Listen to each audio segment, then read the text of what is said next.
इसी प्रकार अन्य प्रसंगों को श्रवण करने के लिए महाराज श्री के एकमात्र अधिकृत ऑफिशियल यूट्यूब चैनल को सब्सक्राइब करके बेल आइकन को अवश्य दबा दें।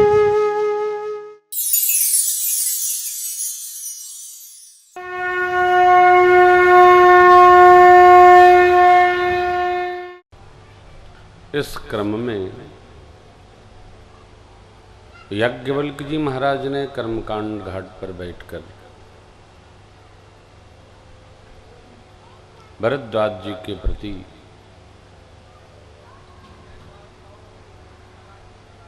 शिव और मां सती भगवती के चरित्र का स्मरण किया।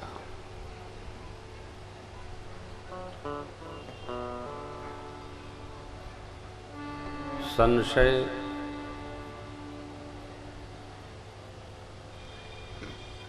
जब जल जाता है तो श्रद्धा प्रत्यक्ष होती है। जीवन में जब तक संशय रहेगा श्रद्धा उत्पन्न कदापि नहीं होगी। संशय माने बुद्धि। जब तक हमारी बुद्धि तर्क पर घूमती रहती है तब तक वो हमको श्रद्धा में प्रवेश नहीं करने देती है, और जब बुद्धि विश्वास में उतरती है फिर वो श्रद्धा स्वरूपा मां भगवती को लेकर और विश्वास की शरण में निरंतर वास करती है। संशय को गलाना है, संशय को तप के अग्नि में जलाना है। संशय को स्थान नहीं चाहिए, श्रद्धा को भी स्थान नहीं चाहिए।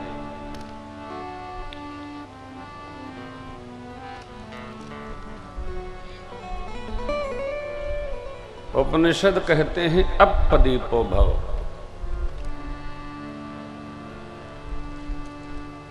अपना प्रकाश स्वयं बनो।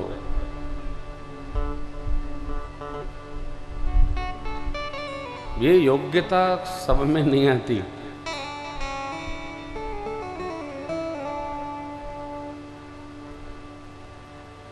स्वयं प्रकाश प्राप्त करना ये काम सरल नहीं है, बहुत विरल है।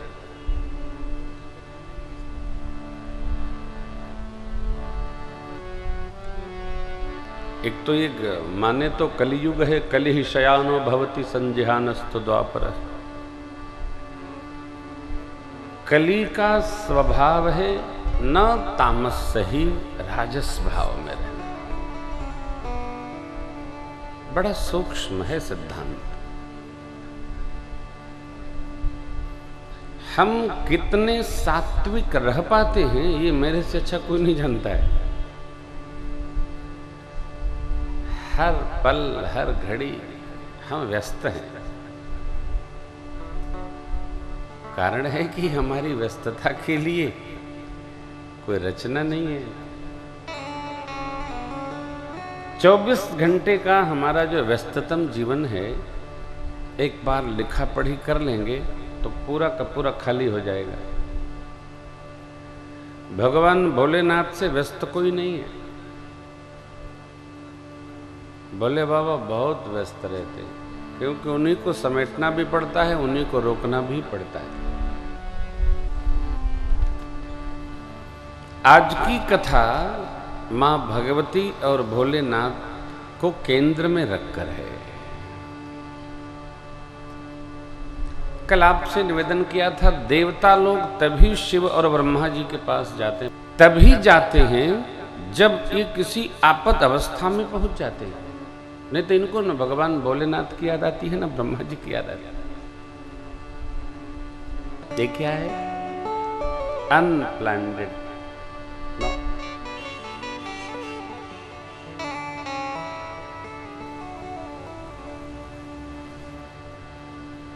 जब बिना योजना के हम चलते रहेंगे तो ऐसे ही चाहे जैसा चलेगा चलेगा, और जब कष्ट आएगा तो फिर चलो जरा कामतगिरी चलते हैं। निरंतर यात्रा हमारी हो, सुख शांति दोनों बनी रहे। एक बार गलती हो तो भूल, दूसरी बार गलती हो तो स्वभाव अर्थात आदत, और तीसरी बार गलती हो तो जबरई माने अपराध।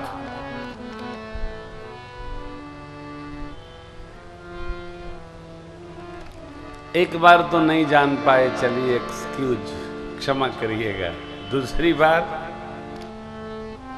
भूल हो गई, तीसरी बार सजा।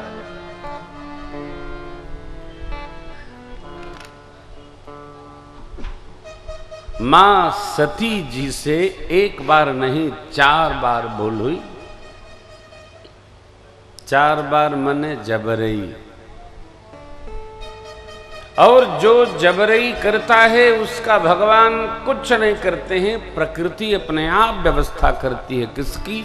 सजा की। हमको इसका स्मरण कथा के केंद्र में रखकर करना चाहिए। शिव जी कुछ नहीं, संभव सहज समर्थ भगवान, शिव जी कुछ नहीं करते। फिर पिता के भवन जाकर मां भगवती सती स्वयं विचार करने लगी कि मैं वापस जाऊंगी तो कहूंगी क्या भोले बाबा से। इसलिए, और ये भी ध्यान रखिएगा, कोई भी व्यक्ति जब उससे कोई बड़ी गलती होती है तो वो अपने ऊपर नहीं लेता, वो ये ढूंढता है कि कौन कमजोर है उसी के ऊपर डाल दें।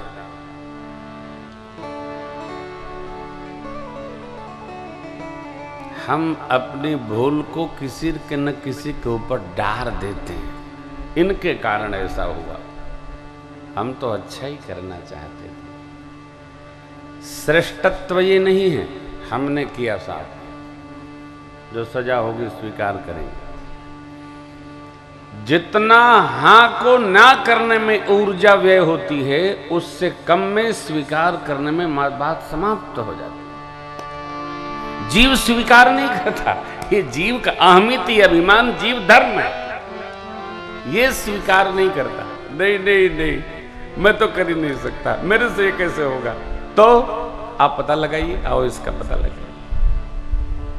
शिव जी सब देख रहे हैं, बाबा सब देख रहे हैं। मां भगवती ने तप किया, सप्तऋषियों का आगमन हुआ, लगन पत्रिका यहाँ आई, पिता के भवन में गई, देवताओं की शरण हुई। भगवान शिव ने पूछा, ब्रह्मा जी ने सुनाया, सावधान। अब आज हम 2 प्रधान प्रसंगों को प्रणाम करेंगे। भगवान शिव मां शिवा का विवाह महोत्सव और ठाकुर जी का पावन जन्मोत्सव एक साथ। देखिए, पहले से ही जन्मोत्सव की तैयारी है, तो आनंद मनाइए। प्रसंग बहुत मीठे हैं, आप जानते हैं। पाठ करते समय तो पता नहीं चलता, परंतु कथा में बहुत ये माधुर्य है, इस प्रसंग का बहुत माधुर्य है। दूल्हा कैलाश पर, बारात जानी है हिमाचल, देवता लोग देवलोक में कर क्या रहे हैं? लगे समारन सकल सुर,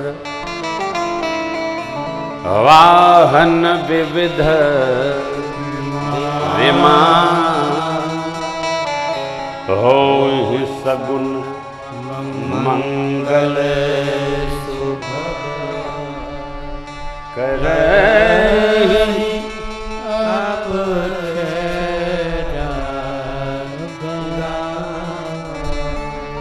सकल सुर।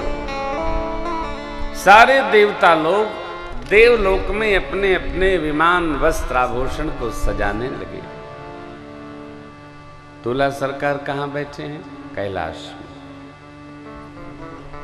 4 बजा तो गणों ने कहा बाबा हम लोगों को दूसरे के नगर में जाना है, घर में तो जैसे तैसे भी रह जाया जाता है, परंतु किसी के नगर जाना हो तो ठीक ठाक वेश धारण कर ले।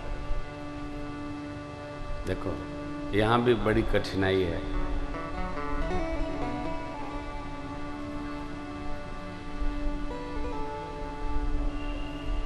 जिसके आदत में नहीं है ना, उसके बस का सजना भी नहीं है। जिसको सज धज के रहने का अभ्यास है वही सज भी पाता है, नहीं तो कहीं का सामान कहीं पड़ जाएगा, कहीं का सामान कहीं पड़ जाएगा। पुरुष हो या स्त्री, साहब जो स्वयं नहीं सज सकता वो भगवान का भी श्रृंगार नहीं कर सकता। दरिद्री के बस का नहीं।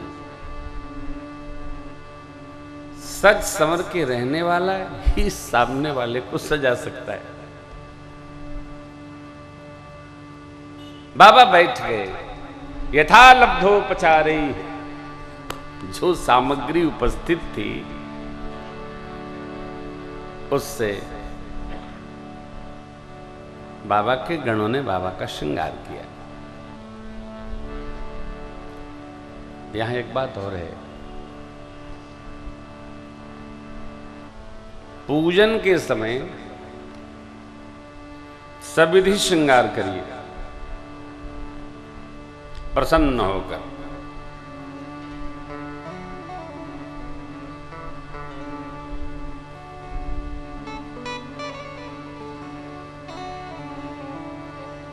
पूजन में बनिए न बनिए, पूजन में राजा बनिए। पूजन में पंडित जी भी नहीं बनिए। पंडित जी लोग जब सेठ जी के पूजन करते हैं तब तो बहुत बढ़िया बढ़िया सामान मंगा होता है। अपने घर में करते हैं तो कोई जनेऊ नहीं है, कोई अक्षतम समर पे ले डाल दो, अक्षत डाल दो, हो गया। अरे जनेऊ का बंडल लाइए बढ़िया वाला और भगवान को पिनाइए। देखो ये जो लमसम पूजन है ना, ये अभाव के आपत्काल का है, सर्वकाल का नहीं। सर्वकाल तो सजा रहे, दरबार सजा रहे साहब।